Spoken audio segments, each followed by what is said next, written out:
Greetings and salutations. This is the Adjutant. I want to begin today's conversation with a memory that has stayed with me for decades. Years ago, I watched a young soldier walk into my office. He had just received orders to his next duty station. He was excited. His career was actually moving forward. His family was growing.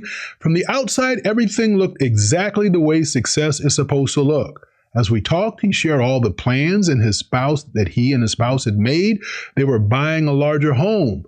They had just financed 2 new vehicles. They were furnishing the house with new furniture. They were planning several vacations. Their income had gone up. So naturally, their lifestyle had gone up with it.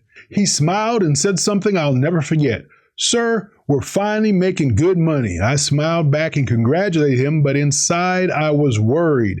Not because he wasn't making good money, he actually was.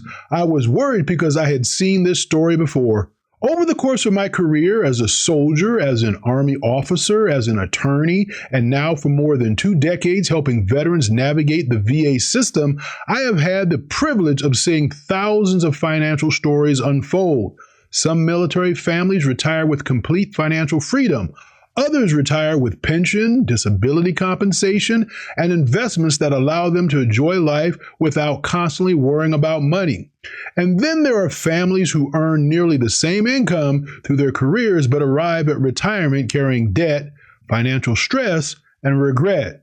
The difference usually isn't intelligence, it isn't rank, it isn't luck. Most of the time, it comes down to a handful of decisions, not hundreds of decisions, just a few. Today's video isn't about saving $20 on groceries or finding another military discount. This is about the decision that quietly shaped the next 20 or 30 years of your family's financial life. Some of these decisions happen when you're 22 years old, others happen when you're 35. Some don't happen until your retirement is on the horizon, but every one of them carries consequences that can last for decades. If you get even 1 or 2 of these decisions right, your financial future can look dramatically different. So let's go ahead and get started with number 10.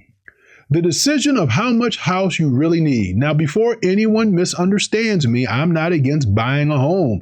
Far from it. Real estate can be one of the greatest wealth building tools available.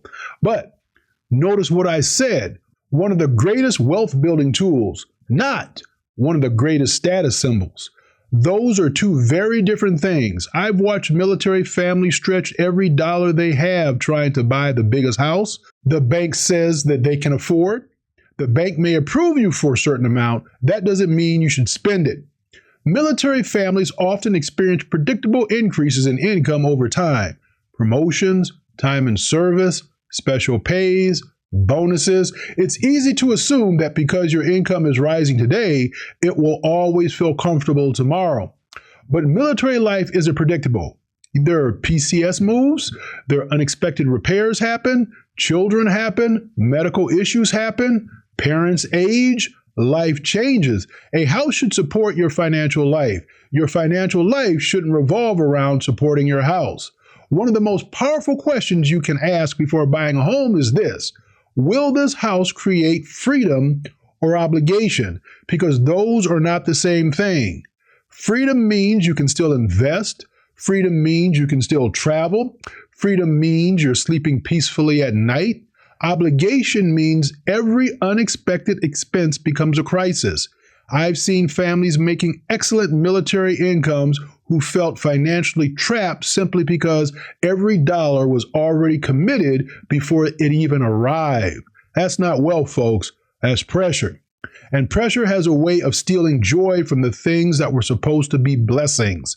Now, here's something else to think about. Every extra $1,000 you spend on a mortgage is $1,000 that isn't building investment. It isn't growing inside your TSP. It isn't compounding for retirement. The opportunity cost is often invisible. That's why people overlook it. Now, remember this. Your home is part of your financial plan. It should never become your entire financial plan. Now, before we move to number 9, let me ask you something. Have you ever looked back at a purchase and thought, man, I wish someone had talked me through this decision before I signed the paperwork? If you have, you're exactly who this video is for. because the next decision is one that almost nobody talks about. Certainly not honestly.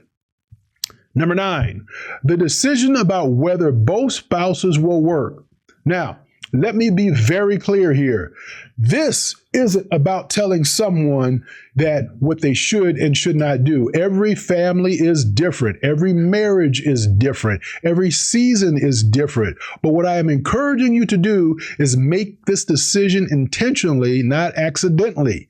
I've met military family members where both spouses had successful careers. I've also met family members where one spouse stayed home for several years while children were young. I've seen families change their minds multiple times depending on the assignment.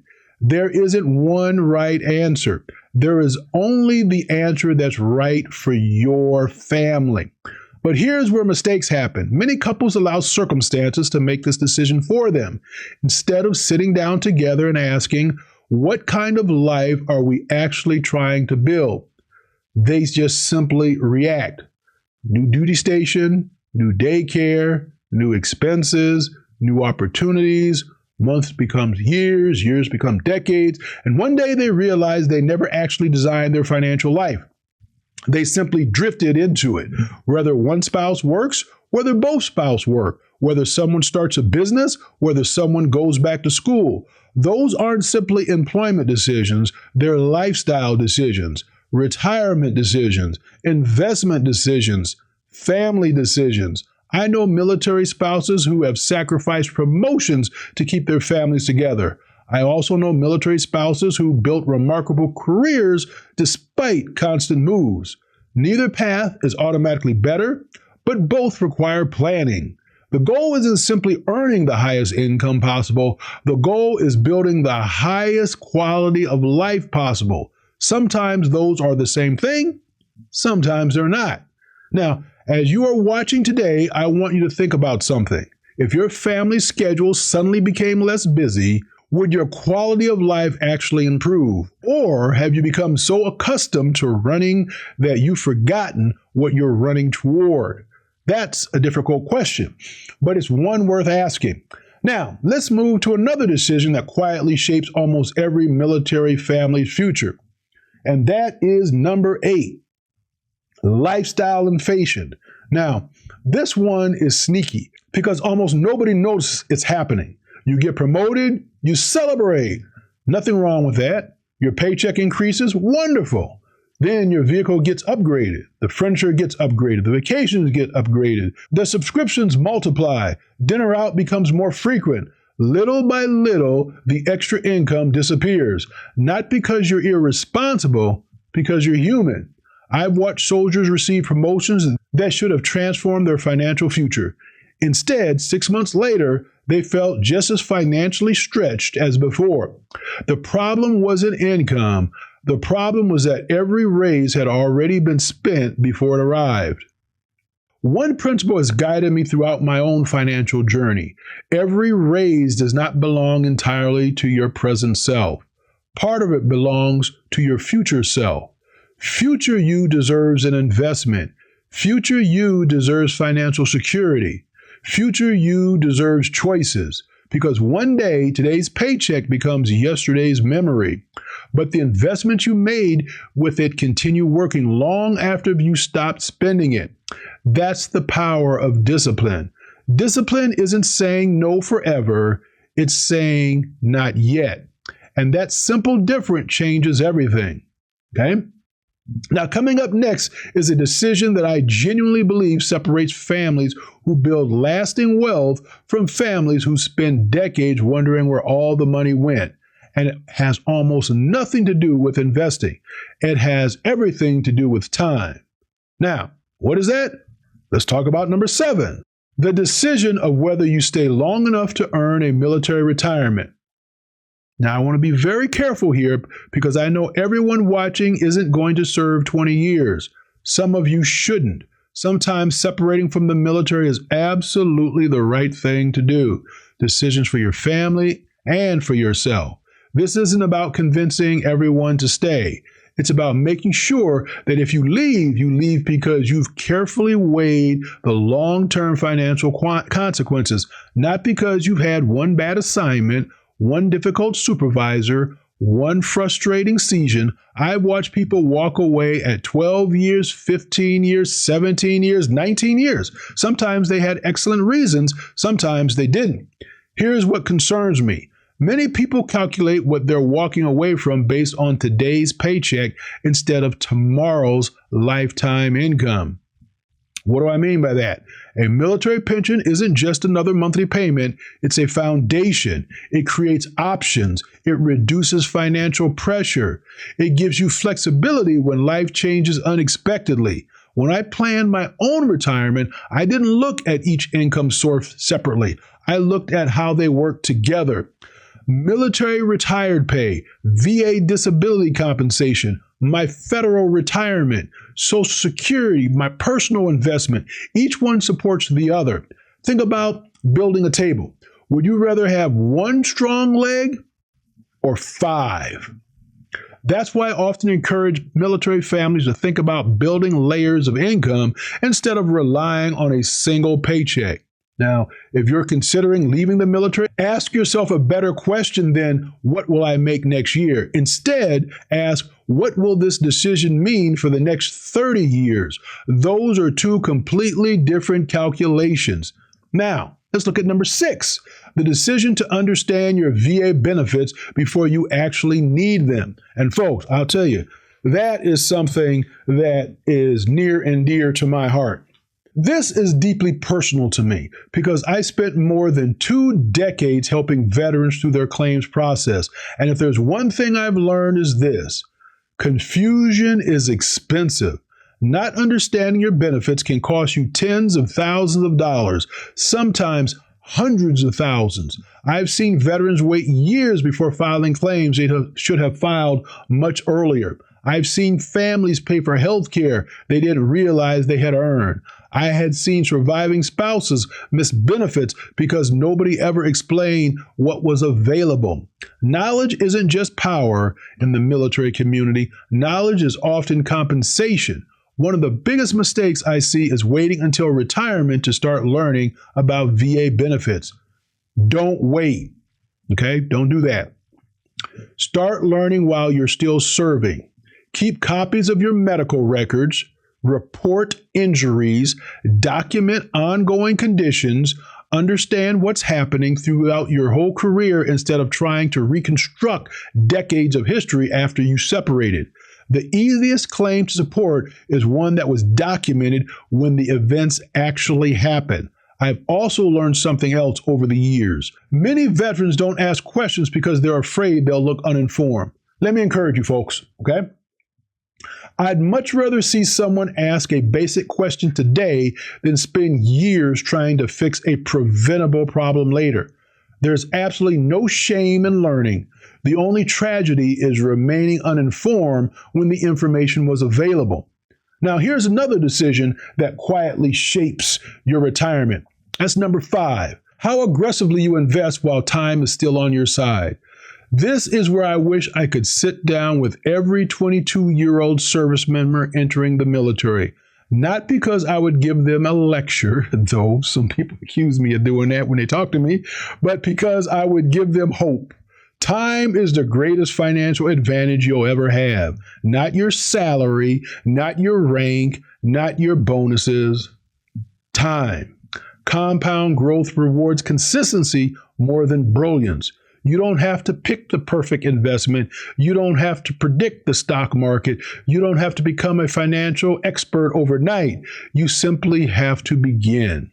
One of the biggest mistakes people make is believing they'll invest later. Later is expensive. Every year you delay is one less year your money has to work for you.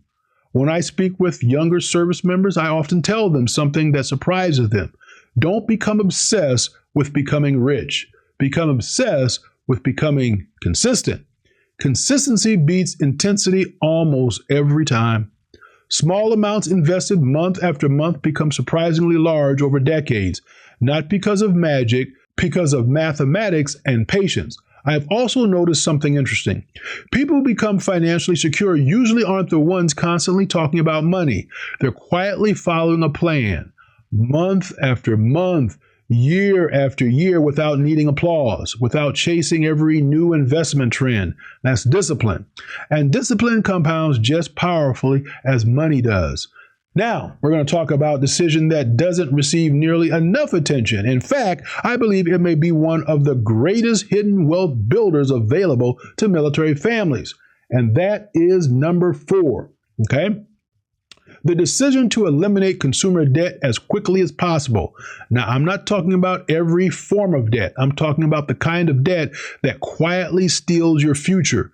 High interest credit cards, personal loans, vehicles that consume far too much of your monthly income, buy now, pay later habits that slowly become permanent. Debt has a way of making tomorrow's income pay for yesterday's decision, and that's a difficult way to build wealth. Over the years, I've watched military families making 6-figure incomes still struggle financially, not because they lacked income, because too much of their income already belonged to someone else. Every payment reduced their flexibility. Every balance increased their stress. One of the greatest feelings in the world isn't driving a luxury vehicle. It's opening your monthly budget and realizing your money belongs to you again. Freedom feels better than impressing strangers. I truly believe that. Before you finance something, ask yourself a simple question. Am I buying this because it improves my life or because it improves my image? Those are not always the same thing. Sometimes the wisest financial decision is the one nobody else notices. The vehicle that quietly gets you where you're going, the modest home that leaves room for you to invest, the lifestyle that allows you to sleep peacefully at night, because financial peace is incredibly valuable. Now, we've covered decisions involving housing, employment, military retirement, VA benefits, investing, and debt, but the final 3 decisions bring all of these together. They're decisions that often separate financial independence from financial dependence. And one of them may surprise you because it almost has nothing to do with how much money you earn. It has everything to do with how you think. Now, let's continue with number 3, the decision to build multiple streams of income. One of the greatest lessons the military ever taught me had nothing to do with money. It taught me not to rely on a single point of failure. Also, the practice of law taught me that as well. That's another story for another day. If you ever planned an operation, you know exactly what I'm talking about. You don't build a plan around one radio, one vehicle, one route. You build redundancy because life has a way of disrupting even the best plans. Your financial life should be no different.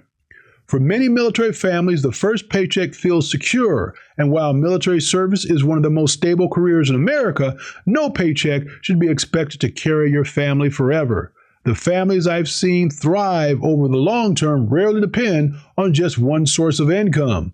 Maybe one spouse had a career, maybe the other started a small business, maybe they owned rental property, maybe they invested consistently, maybe they taught online, maybe they consulted after retirement. Over time, those income streams began working together. Remember what I said earlier about building a table instead of balancing on one leg. This is where the principle becomes reality. When one stream slows down, another continues flowing. That's resilience, and resilience creates peace. I've never wanted my retirement to depend on one check arriving each month. I wanted several streams working together.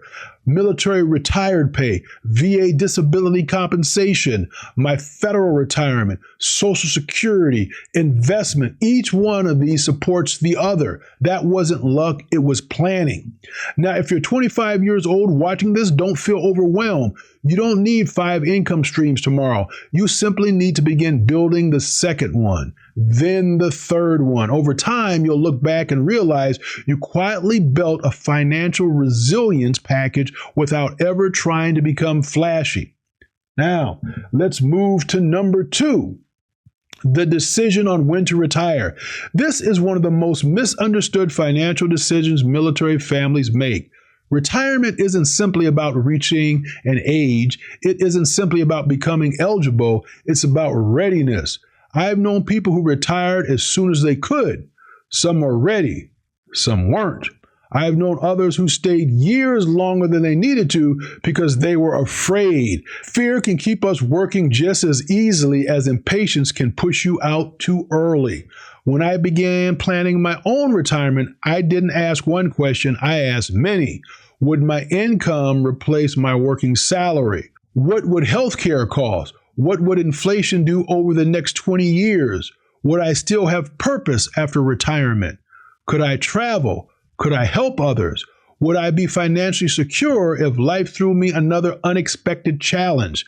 Notice that not one of those questions was simply, can I retire? The better question was, can I retire well? There's a difference. Retirement isn't crossing a finish line, it's walking through a new doorway. And if you prepare for that doorway wisely, retirement becomes one of the most rewarding seasons of your life instead of one of the most stressful. Now we reach the final decision, the one that quietly influences every other decision we've discussed today. Number 1. The decision to build like you're staying. Even when life feels temporary, military life teaches us something unique. We're always preparing for the next assignment, the next PCS, the next deployment, the next promotion, the next school year, the next chapter. Without realizing it, many military families begin living permanently temporary lives. We'll start investing after the next move. We'll make a financial plan after deployment.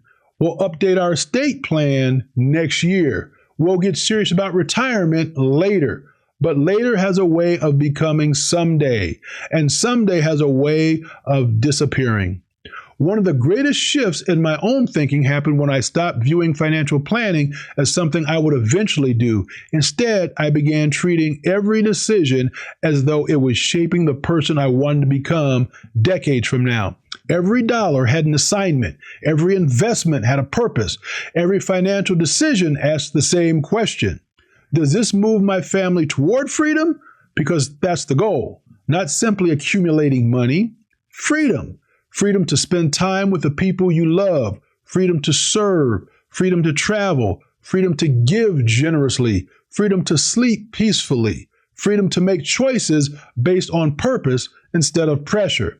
You know, I think back to that young soldier I mentioned at the beginning of this video, the one who proudly told me, "Sir, we're finally making good money."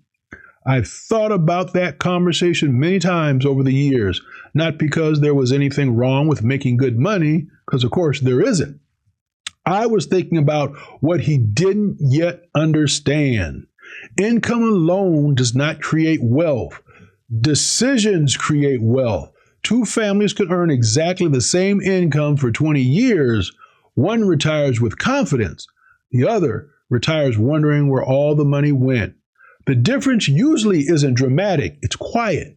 It's the decision to invest instead of upgrade, to save instead of impress, to learn instead of assume, to plan instead of drift, to think 30 years ahead instead of 30 days ahead. Those decisions don't usually make headlines, but they build extraordinary lives. If I could sit across the table from every young soldier, sailor, airman, Marine, Guardian, Coast Guardsman, reservist, National Guardsman, and every veteran, I'd tell them this: don't chase the appearance of wealth, build the reality of it. Because one day your children won't remember what kind of vehicle you drove. They probably won't remember what rank was on your collar, but they'll remember the stability that you gave them, the peace you created, the opportunities you made possible. And that may be the greatest financial legacy you'll ever leave. Now, if today's conversation helped you think differently about your family's future, I'd appreciate you subscribing to the channel. Here on The Adjutant, we don't just talk about military money, we talk about military wisdom, because the right decision made at the right time can change not only your retirement, but your family's future for generations to come. And so there you have it. I wish you all blessings and blessings. Shalom.